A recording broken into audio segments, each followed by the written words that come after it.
Salut tout le monde, je suis ravi que vous soyez passé. Je m'appelle Sofiane et je suis l'auteur et le propriétaire de cette chaîne YouTube sur les voitures. En ce moment, je fais des vidéos axées sur les voitures électriques et les hybrides. Donc si le sujet vous intéresse, abonnez-vous. Salut tout le monde. On parle aujourd'hui de nos scooters électriques et comment les gérer en hiver. L'hiver arrive et avec lui, le froid, la neige, la pluie. Bref, des conditions qui peuvent rendre l'utilisation de votre scooter électrique un peu plus compliquée. Alors, comment faire pour continuer à profiter de son deux roues électrique même quand le mercure chute? Commençons par l'utilisation en hiver. La première chose, c'est la sécurité. Avec les routes glissantes, il faut être extrêmement prudent. Réduisez votre vitesse, surtout dans les virages et sur les surfaces verglacées. Évitez les freinages brusques, qui pourraient vous faire perdre le contrôle. Pensez à vérifier régulièrement l'état de vos pneus. Des pneus usés ou mal gonflés augmentent considérablement le risque de glissade. On parle ici d'une pression optimale. Vérifiez la pression recommandée par le fabricant de votre scooter. N'hésitez pas à investir dans des pneus hiver, spécialement conçus pour une meilleure adhérence sur la neige et la glace. C'est un investissement qui vaut vraiment le coup pour votre sécurité. Ensuite, il y a la question de la batterie. Le froid impacte directement l'autonomie de votre scooter. Vous constaterez probablement une baisse significative de l'autonomie par rapport à l'été.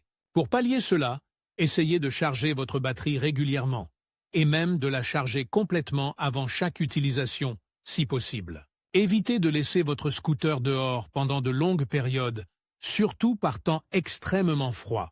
Le froid intense peut endommager la batterie à long terme. Si vous devez laisser votre scooter dehors, essayez de le protéger au maximum des intempéries, avec une housse par exemple. Et n'oubliez pas de vérifier régulièrement le niveau de charge de votre batterie. Passons maintenant au rangement de votre scooter électrique en hiver. Si vous ne l'utilisez pas quotidiennement, ou si vous préférez le protéger des intempéries, un bon rangement est essentiel. L'idéal est de le stocker dans un endroit sec et à l'abri du gel. Un garage ou un abri de jardin sont parfaits. Si vous n'avez pas d'autre choix que de le laisser dehors, investissez dans une housse de protection imperméable et résistante au froid. Cela permettra de protéger votre scooter de la pluie, de la neige et du gel. N'oubliez pas de nettoyer votre scooter régulièrement, surtout après une sortie sous la pluie ou la neige. L'humidité peut endommager les composants électroniques à long terme.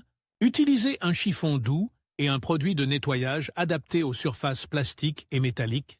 Évitez absolument les jets d'eau haute pression qui pourraient endommager les composants électriques. Enfin, pensez à vérifier régulièrement l'état de votre scooter. Même s'il est rangé, vérifiez les freins, les pneus, la batterie et tous les autres composants.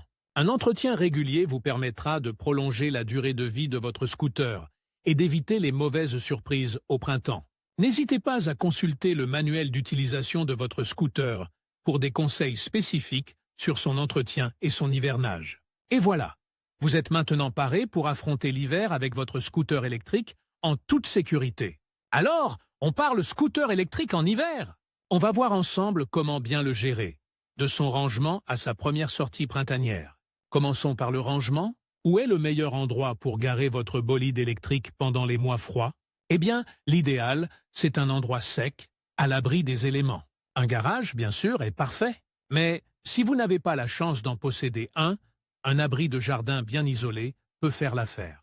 L'important, c'est d'éviter l'humidité, qui est l'ennemi numéro un de la batterie et des composants électroniques de votre scooter.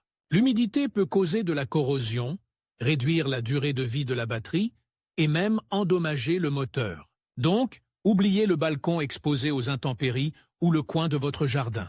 Si vous devez le laisser dehors, essayez de le protéger au maximum avec une bâche imperméable et respirante.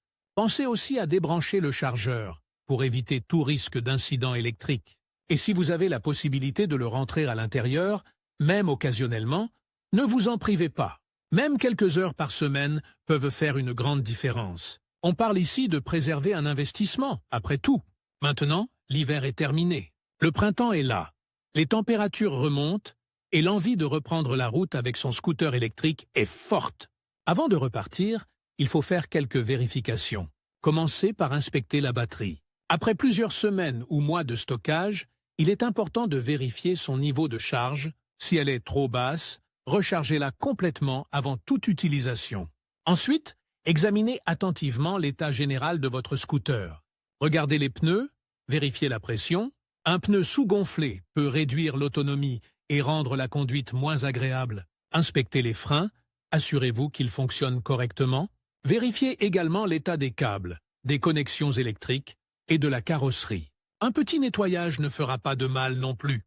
Enlevez la poussière, la saleté et les éventuelles traces de corrosion. Un coup de chiffon humide suffira souvent. Enfin, avant de prendre la route, faites un petit tour d'essai dans un endroit sûr pour vous assurer que tout fonctionne parfaitement. Prenez votre temps, soyez prudent et profitez de la saison.